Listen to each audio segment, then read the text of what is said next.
සාදරයෙන් ආදරයෙන් පිළිගන්නවා අදත් අපේ පැරනෝමල් ස්ටඩිස් විත් ආකාශ YouTube channel එකට. ඉතින් සෑහෙන කාලයකට පස්සේ තමයි මම මේ වීඩියෝ එකක් දාන්නේ. මොකද තිබ්බ වැඩ රාජකාරිය එක්ක මට වීඩියෝ එකක් එඩිට් කරගන්නවත් ටයිම් එකක් තිබ්බේ නැහැ. හරි. මේක මම ටික කාලයකට කලින් දාන්න ඉරපු වීඩියෝ එකක් හැබැයි දාගන්න බැරි වුණා. ඉතින් අලුත් අවුරුද්දේ පුරා කියලා වැඩ අල්ලන්න මේ වීඩියෝ එක හොඳයි කියලා මම තීරණය කළා. එහෙනම් හැමෝටම සුබ අලුත් අවුරුද්දක් වේවා කියලා වැඩිය කතා කරන්නේ නැතුව අපි යමු වීඩියෝ පැත්තට.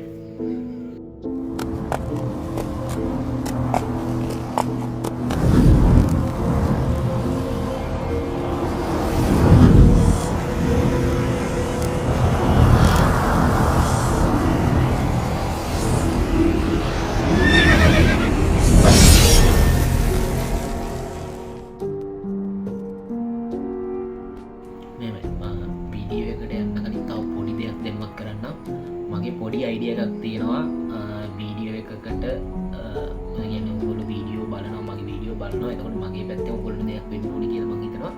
අන්න ඒ දේ කරන්න මම ලෑස්ති. මගේ ඔළුවේ පොඩි ප්ලෑන් එකක් තියෙනවා. ඒ දේ මම පස්සේ කියන්නම්. WhatsApp group එකේ කට්ටිය නම් දැනටමත් දන්නවා ඇති මම මොකද්ද මේ කියන්නේ කියලා. ඊට අමතරව අනිත් කට්ටිය හැමෝම දැනුවත් කරලා මම පොඩි වීඩියෝ එකක් පස්සේ දාන්න. දැන් මේක බලන්න මේ තමා කළු කුමාර දිෂ්ටිය. හරි අපි එමු අපි අද ටොපික් එකට. එතකොට කළු කුමාර දිෂ්ටිය මොකද්ද මේ කළු කුමාර දිෂ්ටිය කියන්නේ? ඇයි මේ කළු කුමාර දිෂ්ටිය කාන්තාව පස්සෙම යන්නේ? එතකොට මේ කළු කුමාර දිෂ්ටියේදී වෙන්නේ මොකක්ද? සමාජ විද්‍යාවත් එක්ක මේක ගැලපෙන්නේ කොහොමද? එතකොට මේක ඇත්තක්ද බොරුවක්ද කියන එක ඔයගොල්ලෝ තීරණය කරන්න. ඒකට මම අත දාන්න යන්නේ නැහැ. මොකද මගේ මේ වීඩියෝ එක බලන එක එක්කෙනාගේ මත එක එක්කෙනාට වෙනස් වෙන්න පුළුවන්. හරි. දැන් මම දරන මතේනේ මේ ඔයගොල්ලෝ ඉන්නේ කියන මම හොඳටම දන්නවා. ඒ නිසා මම ඒකට අත තියන්නේ. අනිත් හැම දේ ගැනම අපි කතා කරමු මේක ගැන. එතකොට මේ කළු කුමාරයා නැත්නම් මේ කළු කුමාර යක්ෂයා නැත්නම් කළු කුමාර දිෂ්ටිය කියනවා. යක්ෂයන්ගෙන් තමයි දිෂ්ටි වැටෙන්නේ. ඒක ගැන මම පස්සේ පැහැදිලි කරන්න. මේ කළු කුමාර යක්ෂයා සහ කළු කුමාර දිෂ්ටිය මේ දෙකම එකයි. අපි අද කතා කරන්නේ මෙන්න මේක ගැන. ඉතින් මොකද්ද මේ කළු කුමාර දිෂ්ටිය කියලා කියන්නේ? මේ කළු කුමාර දිෂ්ටිය සාමාන්‍යයෙන් ගැහැණු ළමයින්ට තමයි ඇති වෙන්නේ. එතකොට මේ කළු කුමාර දිෂ්ටියේදී නාම්බර වයසේ නැත්නම් අපි කියමුකෝ මල්වර වුණාට පස්සේ ළමෙක් මල්වර වෙනවා. මල්වර වුණාට පස්සේ මේ කළු කුමාර දිෂ්ටිය වදින්න ගොඩක් අවස්ථාව තියෙනවා. මේ කළු කුමාර දිෂ්ටිය වැටුනහම එයා ඒකට ටික කාලයක් යද්දී ඇබ්බැහි වෙනවා. මම මේ මොකද්ද කියන්නේ කියලා තව ටිකක් ඉස්සරහට යද්දී ඔයාලට තේරෙයි. එයා ඒකට ඇබ්බැහි වෙනවා. කාන්තාව ඒකට ඇබ්බැහි වෙනවා. එතකොට ඒගොල්ලන්ට කසාද බඳින්න හිතෙන්නේ නැහැ, ලව් කරන්න හිතෙන්නේ නැහැ. කොහොම ගොඩක් දේවල් වෙනවා. එතකොට බැඳපු කෙනෙක්ට මේක වුණොත් එහෙම දරු පවලක් පවා ප්‍රමාද වෙනවා කියලා කියනවා. සාමාන්‍යයෙන් ජනවහරේ ඔන්න ඔය විදිහට තමයි කළු කුමාර දිෂ්ටිය හැදුනහම මේ වැටුනහම කළු කුමාර දිෂ්ටිය වැටුනහම ගෑනු ළමයෙක්ගේ චර්යාව වෙනස් වෙනවා කියන්නේ ඔන්න ඔය විදිහට. ඉතින් අපි මොකද්ද මේ කළු කුමාර දිෂ්ටිය කියන්න කලින් කළු කුමාර දිෂ්ටිය නැත්නම් මේ කළු කුමාරයාගේ උප්පත්ති කතාව ගැන අපි පොඩ්ඩක් කතා කරලා ඉමු. මේකේ උප්පත්ති කතා ගොඩාක් තියෙනවා. හරිද? මේ කළු කුමාරයා කියලා හඳුන්වනවා ඉන්දියාවේ මේ කළු කුමාරයාට උප්පත්ති කතා 4ක් මම අද ඒ කියන්නේ අපි පිළිගන්න උප්පත්ති කතා 4ක් ගැන මම ඔයගොල්ලන්ට කියන්නම් විස්තර. දෙකක් ඉන්දියාවේ දෙකක් ලංකාවේ දෙකක්. ඉන්දියාවේ දෙක නම් ඉන්දියාවේ කට්ටිය තමයි පිළිගන්නේ. ලංකාවේ දෙකිනු වැඩිපුරම පිළිගන්නේ මොකක්ද කියලා මම වෙනම කියන්නම්. හරි. ඉතින් ඉන්දියාව දෙක ගැන මම මුලින්ම කියලා ඉන්නම්. මේ ඉන්දියාවේ ලස්සන රාජකුමාරිකාවක් ඉඳලා තියෙනවා. මේ රාජකුමාරිකාව ඒ කියන්නේ අවුරුදු 13ක 14ක පොඩි ලස්සන රාජකුමාරිකාවක්. ඉතින් ගෑනු ළමයෙක් අවුරුදු 13යි 14යි කියන්නේ මල්වර වෙන වයස. ඉතින් ගෑනු ළමයෙක් මල්වර වුණාට පස්සේ මල්වර වෙනවා කියන එක මට පැහැදිලි කරන්න බෑ. ඒක ඕගොල්ලෝ දන්නවා. එතකොට මල්වර වුණාට පස්සේ පළවෙනි පාරට රුධිරය වහනය වෙනවනේ. අන්න ඒ රුධිරය වහනය වෙච්ච ලෙඩි කෑල්ල ඒ රෙදි නැන්දා නැත්නම් රෙදි රෙදි හෝදන කෙනා ඉන්නවනේ ඒ රෙදි නැන්ද ගිහිල්ලා ගඟක හෝදන තියෙනවා මේක දැකලා තියෙනවා ඔය කළු කුමාරයා කියන කුමාරයා කළු කුමාරයා කියන කුමාරයා මේක දැක්කලා ඒක දැක්කට පස්සේ මේ කළු කුමාරයාගේ හිතේ අධිෂ්ඨානයක් ඇවිල්ලා තියෙනවා මේ කුමාරිකාව විවාහ කරගෙනම තමයි මම නවතින්නේ කියලා. ඉතින් මේ කළු කුමාරයා ගිහිල්ලා ඒ කුමාරිකාවට පුළුවන් තරම් යෝජනා කරලා තියෙනවා පෙම්බැනින්න උත්සාහ කරලා තියෙනවා. ඉතින් වැඩේ හරි ගිහිල්ලා නැහැ. මේකත් එක්ක මේ දුකට දවසක් කුමාරයා ඒ ළඟ තිබ්බ කැලෑවක බෙල්ලේ වැල දාගෙන මැරුණා කියලා සඳහන් වෙනවා එක පුරාවෘත්ත කතාවක. මේක එක පුරාවෘත්ත කතාවක් විතරයි ඉන්දියාවේ පුරාවෘත්ත කතාව. එතකොට මෙයා කළු කුමාරයා යක්ෂයා විදියට ජගදාවක් අතේ තියාගෙන එයාගේ කලඹ මේ පහලට කඩා දාලා වෘෂභයෙක්ගේ පිටින් ගමන් කරනවා සැරිසරනවා කියලා ඉන්දියානු ජනප්‍රවාදයක සඳහන් වෙනවා.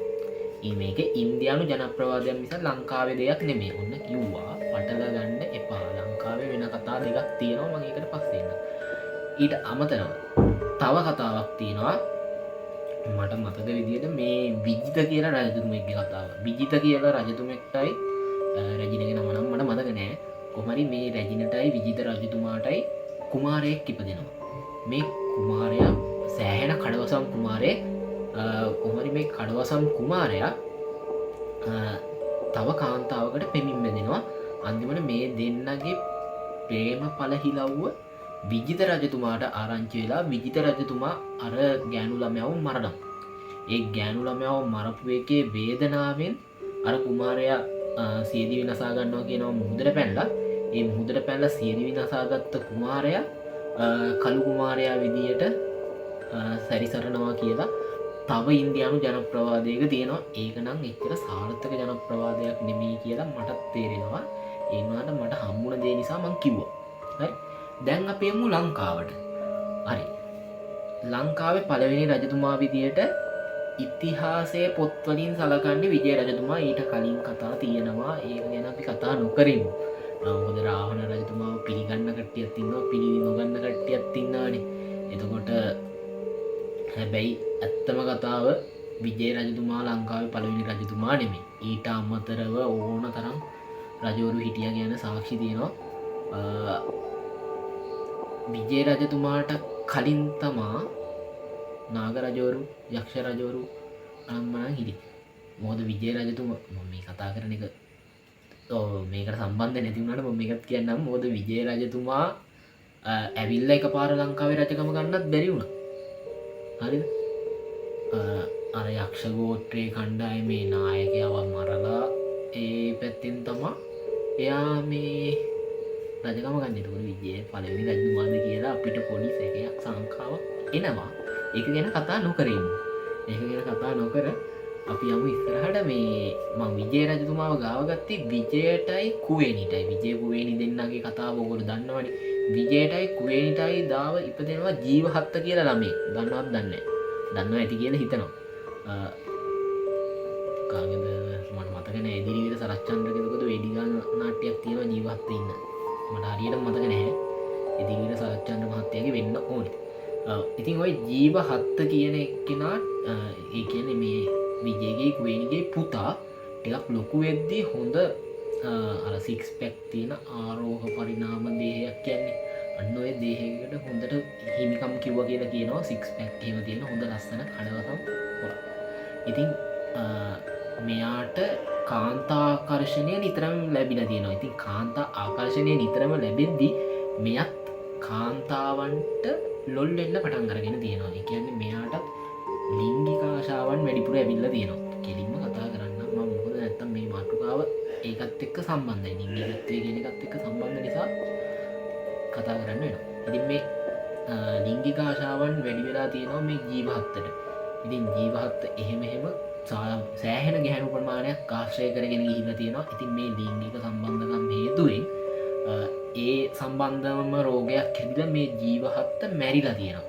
අන්න ඒ මැරිච්ච ජීවහත්ත මේ නැවත කළු කුමාරයා විදියට ලංකාවේ සැරිසරනවා කියලා එක ජනප්‍රවාදයක් ලංකාවේ ඇතුළේ තියෙනවා. හැබැයි ඕක නෙමේ වඩාත්ම පිළිගන්න ජනප්‍රවාදය සහ ගුරුකම් ශාස්ත්‍රය සිංහල හෙළ ගුරුකම් ශාස්ත්‍රයේ තියෙන පුරාවෘත්තයේ උප්පත්ති කතාව තමා මේ කළු කුමාරයා කියන්නේ ගජබාහු රජතුමාගේ යෝධයන්ගෙන් කෙනෙක් වෙච්ච නීල මහා යෝධයාගේ අවතාරය කියලා. ඉතින් ඔගොල්ලෝ දන්නවා ගජබාහු රජතුමාගේ මේ යෝධයා තමා නීල මහා යෝධයා. නීල මහා යෝධයා තමා අර වැලි මිරිකල වතුර ගත්තා කියලා කියන්නේ. වැලි හවුරක් අතර අරගෙන මිරිකුවාම ඒකෙන් වතුර එන්න තරම් ශක්තිමත් කෙනෙක් හිටියා කියන්නේ මෙන්න මේ නීල මහා යෝධයාට තමයි. හරි. ඉතින් මේ නීල මහා යෝධයා ඉන්දියාවේ දවසක් සටනකට යද්දී තනිකර ගැහැණු කට්ටිය ඉන්න ගමක නතර වෙලා තියෙනවා. ඉතින් ඒ ගෑනු කට්ටිය මේ නීල මහා යෝධයාට ලිංගිකව වද හිංසා කරලා මරලා දාලා තියෙනවා. එතකොට කොච්චර ශක්තිවන්තයෙක් වුණත් අන්න එතනදී පරාද වෙලා තියෙනවා කියලා තමයි අපිට කියන්න වෙන්නේ. මේක තමයි හෙළ ගුරුකම් ශාස්ත්‍රයේ සඳහන් වෙන කළු කුමාර උප්පත්ති කතාව. එතකොට මෙයා එදාර ඉන්දියාවේ ගැහැණුන්ගේ අතින් මැරිච්ච ඒ නීල මහා යෝධයා පස්සේ කාන්තාවන්ගේ පිටිපස්සේ ගිහිල්ලා කරදර කරන්න ලිංගිකව ඒ කියන්නේ දැන් ඔය සාමාන්‍යයෙන් කළු කුමාර දිෂ්ටිය හැදුනහම සාමාන්‍යයෙන් හොඳ ඇඟපත තියෙන පිරිමි කෙනෙක් ලිංගිකව කරදර කරනවා වගේ හැඟීමක් තමයි එනවා කියලා කියන්නේ. සාමාන්‍ය කළු කුමාර දිෂ්ටියේදී අන්න එහෙම තමයි කියන්නේ. එතකොට සමහර කට්ටිය මේක ස්ලීපින් පැරලයිසිස් කියන එකත් එක්ක පටල ගන්නවා. ඒ කියන්නේ එක පාට නිින්දෙන් ඇහැරිලා සමහර කට්ටියට මේක වෙනවා. ඒක සාමාන්‍ය මොලේ එක්ක වෙන දෙයක්. මොලේ සිද්ධ වෙන ගනුදෙනුව එක පාට නැගිටිනවා. හැබැයි අතක් පයක් කොල්ල ගන්න බෑ. අන්න ඒ වෙලාවට සමහර කට්ටිය හිතනවා ඒක කළු කුමාර දෝෂය කියලා. හැබැයි ඒක කළු කුමාර දෝෂය නෙමෙයි. ඒකට කියන්නේ ඒක ලෙඩක්. ඒක මානසික ලෙඩක්. ඒක මනස ඇතුලෙන් ඇති වෙන ලෙඩක්. ඒක ස්ලීපින් පැරලයිසිස්. ඒකට බෙහෙත් කරලා ඒක හොඳ කරගන්න පුළුවන් විදි තියෙනවා. මේ කළු කුමාර දිෂ්ටියේදී ඔයා ඒ ගැහැණු ළමයින්ගේ බලන් ඉදිලා ඒ ගැහැණු ළමයි කෙට්ටු වෙනවා. ඒ කියන්නේ මේ කළු කුමාර දිෂ්ටියක් කරනවා මේ ගැහැණු ළමයි බලන් ඉද්දි කෙට්ටු වෙනවා. නිකන් කැත වෙනවා. ලස්සනට ඉන්න ගැහැණු ළමයි හරි ඉක්මනට කැත වෙලා යනවා.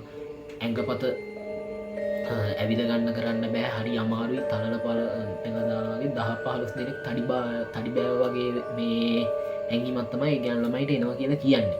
ඉතින් මේ කළු කුමාර දෝෂයයි ස්ලීපින් පැරලයිසිස් කියන දෙකයි පටල ගන්න එපා. ඒ දෙකක්.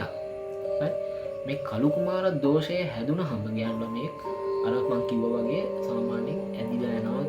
සෑහෙන කෙට්ටු වෙලා කැත වෙලා එයා ඒක මුල් කාලෙදී එයාට ඒකින් ගැලවෙන්න ඕන වුණත් ටික කාලයක් යද්දී එයා ඒ යක්ෂයාට එන්න ඇබ්බැහි වෙනවා. ඒ ඇබ්බැහි වුණාට පස්සේ එයාට ආයේ තව පිරිමි කෙනෙක්ට ලං වෙන්න ඕනේ නැහැ. තව පිරිමි කෙනෙක්ට හිත යන්නේ නැහැ. කසාද බඳින්න හිතක් එන්නේ පහළ වෙන්නේ. තනියෙන් ඉන්න හිතනවා. මොකද අර යක්ෂයාගේ ආශාවට මෙයා ටික ඇඩික් වෙනවා. හරි. ඔන්න හොදම කළු කුමාර දිෂ්ටිය ගැහැණු ළමයි එක්ක සම්බන්ධ වෙන්නේ. ඉතින් මේ කළු කුමාර දිෂ්ටිය හැදුන කෙනෙක්ව හොඳ කරන්න නම් කළු කුමාර සමයම කියලා එකක් තියෙනවා. හෙළ ගුරුකම් ශාස්ත්‍රයේ මේක තියෙනවා. සිංහල ගුරුකම කියන්නේ ටිකක් වෙනස් දෙයක්. මේක ගැන හොයලා බැලුවොත් එහෙනම් පට්ට ආසීතන දේවල් පට්ට ආසීතන කරුණු ගොඩක් තියෙනවා. හැබැයි ලංකාවේ ගොඩක් ගුරු කරන කට්ටිය වැඩි නිසා මේක දැන් එන්න පිරිහිලා තියෙන්නේ. ඒ වුණාට හෙළ ගුරුකම් ශාස්ත්‍රය කියන්නේ සෑහෙන දේවල් ඉගෙන ගන්න පුළුවන් දෙයක්. මේක ලංකාවේ හෙළයාගේ නිර්මාණයක්. ඉතින් මේ හෙළ ගුරුකම් ශාස්ත්‍රයේ තමා තියෙන්නේ කළු කුමාර සමයම. මේ කළු කුමාර සමයම නටලා තමා මේකට බෙර දෙකක් පාවිච්චි කරනවා. මට බෙර දෙකේ නම මතක නැහැ. බෙර දෙකේ නම නම් මට මතක නැහැ. මම මොකද ඒක මම අහුනොත් දාන්නම් ආපහු. බෙර දෙකක් පාවිච්චි කරනවා නටන තොইলයක් වගේ එකක්. මේ කළු කුමාර සමයම නටලා තමා ඒ කළු කුමාර දෝෂය ඉවත් කරන්න පුළුවන් කියලා කියන්නේ.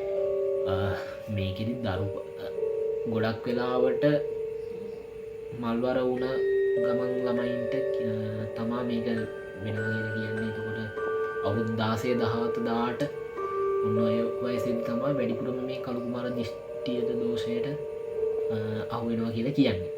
ඉතින් ඊට අමතරව බැඳපු කෙනෙක්ට අහුනොත් එහෙම එයාට දරුපල ප්‍රමාද වෙනවා කියලත් සඳහන් වෙනවා සමහර තැන්වලදී. ඉතින් අපි කතා කරමු දැන් මේක සමාජ විද්‍යාවත් එක්ක ගලපන විදිහ. සාමාන්‍යයෙන් ගෑනු ළමයෙක් මල්වර වුණාට පස්සේ ඒ ගෑනු ළමයාව ටික කාලයක් තනියෙන් තියලා ඒ ළමයට සාමාන්‍ය අම්මා කෙනෙක් කියලා දෙන දේවල් ටිකක් තියෙනවා. ඒ අතරින් හෙළ ගුරුකම් ශාස්ත්‍රයේ සඳහන් වෙනවා පණ ඇති අයගෙන් වෙනත් පණ නැති අයගෙන් නුත් බේරෙන්න අනිවාර්යෙන් ඒ කාලෙදි කියලා දෙන්න කියලා සඳහන් වෙලා තියෙනවා. ගුරුකම් ශාස්ත්‍රය ගැන පොත්වල අනිවාර්යෙන් ඕවා ලියවිලා තියෙනවා. ඉතින් මේ පණ ඇති අයගෙන් බේරෙන්න පණ නැති අයගෙන් බේරෙන්න කියලා කියනවනේ. ඒ පණ නැති අයගෙන් බේරෙද්දි කොහොමත් පණ ඇති අයගෙන් බේරෙනවම තමයි. පණ නැති අයගෙන් බේරෙන්න කියලා මේගොල්ලෝ කියන්නේ නාන තොටවල් වලට හවසාවේ ගොම්මන් වෙලාව යන්න එපා කියනවා. පාලම් බෝක්කු යටින් බැදුම් කකා රැයට එන්න එපා කියනවා. ඔන්න ඔය වගේ පොඩි පොඩි දේවල් ටිකක් තමයි ඇත්තටම මේ මල්වර වෙච්ච ගෑනු ළමෙක්ට අමනුෂ්‍ය ආත්ම වලින් බේරෙන්න කියලා දෙන්නේ. ඉතින් අමනුෂ්‍ය ආත්ම වලින් ඒ කියන දේවල් ඒ විදිහටම කරා නම් පණ තියෙන මනුෂ්‍ය ආත්ම වලින් බය වෙන්න දෙයක්වත් නැහැ. අලම් බෝක්කු යටින් ගොම්මන් වෙලාව එන්න එපා කියනවා. ගොම්මන් වෙලාව කියන්නේ යක්කු ගස් නගින වෙලාව කියලාත් කියනවා. ඔය යක්කු ගස් නගිනවා කියන්නේ හවස 6. හවස 6 කියන වෙලාව නැත්තම් අඳුර වැටිගෙන එන වෙලාව. ඔන්න ඔය අඳුර වැටිගෙන එන වෙලාවලට තමයි පාලම් බෝක්කු යටින් යන්න එපා කියලා කියන්නේ. ඒකට හේතුවක් තියෙනවා. ඉතින් ඒකේ හේතුව කල්පනා කරලා බැලුවොත් ඔය ගොඩ දැනටත් පාලම් බෝක්කු ගාව සිගරට් බිබී අරක්කු බිබී අනම්මනම් පාවිච්චි කරන කොල්ලෝ සෑහෙන ඉන්න ඔය බෝක්කු ගාව පාලන්යට ඒ හරිවල තමයි. ඉතින් ඒ වගේ වෙලාවක ඇහැට කනට පේන ලස්සන ගෑනු ළමයෙක් කාවොත් එහෙම ඒ පිරිමි කට්ටියගේ අර මත් බවත් එක්ක හැඟීම් උද්දීපනය වෙලා යම්කිසි කරදරයක් ඒ ගෑනු ළමයට වෙන්න පුළුවන්. අන්න ඒ වෙන්න පුළුවන් නිසා තමා කියන්නේ පාලම් බෝක්කු යටින් ගොම්මන් වෙලාව යන්න එපා කියලා. නාන තොටට යන්න එපා කියනවා හවස ගොම්මන් වෙලාවට. ඉතින් එතනත් අපි හිතලා බැලුවොත් සාමාන්‍යයෙන් ගම්වල කුඹුරු හේන් කරලා ගොවි මහත්තුරු ගෙදර යන වෙලාව. ඒ ගෙදර යන වෙලාවට ඒගොල්ලන්ට සෑහෙන ඒගොල්ලෝ අතපය වෙහෙසලා වැඩ කරන මහන්සි වෙලා වැඩ කරන මිනිස්සු. ඉතින් ඒ මිනිස්සුන්ගේ මහන්සිය අර වගේ ලස්සන ගෑනු ළමයෙක් දැක්කම වෙනත් විදිය හැඟීම් වලට පෙරලෙන්න තියෙන ඉඩකඩ වැඩි.